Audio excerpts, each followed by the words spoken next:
Bonjour à tous et bienvenue dans une nouvelle édition d'Incroyables anecdotes musicales. Cette fois, je vous emmène dans l'univers de Lully et de Molière, avec l'histoire incroyable de la marche pour la cérémonie des Turcs, issue d'une comédie-ballet intitulée Le bourgeois gentilhomme, écrite par Molière, vous le savez bien, et pour le texte évidemment, et pour la musique, Lully en 1670. Pour rappel, Le bourgeois gentilhomme met en scène Jourdain, riche bourgeois qui tente à imiter le comportement des aristocrates, et Molière s'en amuse d'ailleurs beaucoup. Cette comédie-ballet fut présentée pour la première fois au château de Chambord devant le roi. Vous me direz, mais qu'est-ce que c'est qu'une comédie-ballet? Eh bien, c'est d'abord un genre musical typiquement français. Si, c'est chez nous. Et la comédie-ballet disparaîtra malheureusement à la mort de Lully. Elle mêle à la fois le théâtre, la musique, la danse. Ici, les ballets sont de Pierre Beauchamp. Vous me direz, avec un nom comme ça, il chante? Non, non. Il était même maître à danser à la cour et professeur du roi Louis XIV en personne.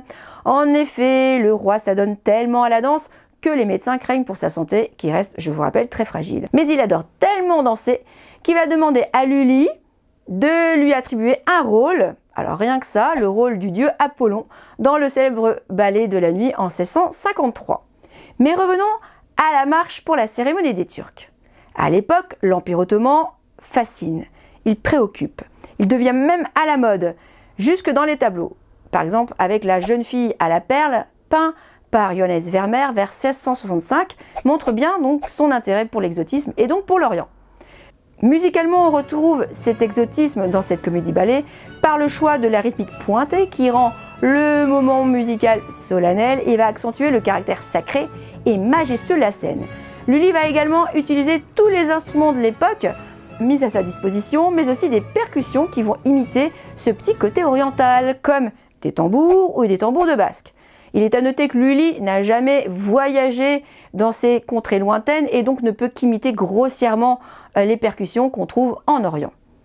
Alors pourquoi Louis XIV a-t-il commandé cette œuvre au duo Molière et Lully?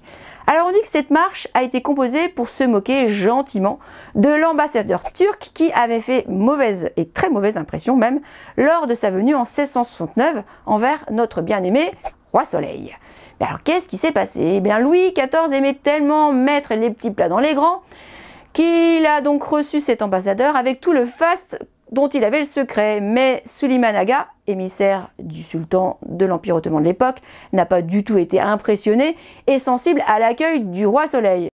Alors je connais trois hypothèses selon lesquelles le roi Louis XIV aurait été vexé, offusqué. La première hypothèse, on dit que Louis XIV n'attendait pas du tout un ambassadeur, mais plutôt un homologue du même rang. Alors, si en plus on envoie les petites gens à Louis XIV, ça va pas le faire, hein. Voilà, ça c'est la première hypothèse. La deuxième, on dit que l'ambassadeur turc n'a pas su adapter une tenue adéquate pour la cour et donc pour la circonstance.